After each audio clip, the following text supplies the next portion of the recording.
এক ছিল ঘন সবুজ এক জঙ্গল। সেই জঙ্গলে বাস করত এক শক্তিশালী বাঘ আর এক বুদ্ধিমান শিয়াল। দুজনের মধ্যে ছিল দারুণ বন্ধুত্ব। বাঘ জঙ্গলের রাজা আর শিয়াল তার ছোট্ট কিন্তু চতুর বন্ধু। একদিন সকালে বাঘ খাবারের খোঁজে বেরোলো। হাঁটতে হাঁটতে হঠাৎই একটা ফাঁদে পা পড়ে গেল তার। শিকারির পাতা দড়ির ফাঁদ। আহ, আমি তো ফেঁসে গেলাম, বাঘ গর্জন করল, কিন্তু কেউ এলো না সাহায্যে। দূর থেকে শব্দ শুনে শিয়াল দৌড়ে এলো। সে দেখল তার প্রিয় বন্ধু ফাঁদে আটকা। চিন্তা করিস না বন্ধু, শিয়াল বলল, আমি কিছু একটা করি। শিয়াল একটু ভেবে একটা বুদ্ধি বের করল। সে দৌড়ে গেল শিকারির দিকে, যে তখন গাছের নিচে বিশ্রাম নিচ্ছিল।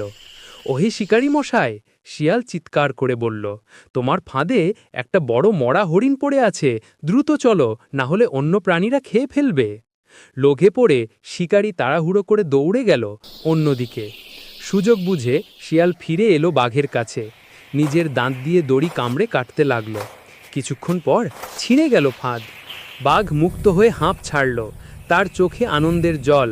তুই আমার সত্যিকারের বন্ধু শিয়াল, বাঘ বলল কৃতজ্ঞতায়। শিয়াল হেসে বলল, বন্ধু মানেই তো বিপদে পাশে থাকা। তারপর থেকে বাঘ আর শিয়াল আরও ঘনিষ্ঠ বন্ধু হয়ে গেল। তারা একে অপরকে সাহায্য করত আর জঙ্গলে ছড়িয়ে পড়ল তাদের বন্ধুত্বের গল্প।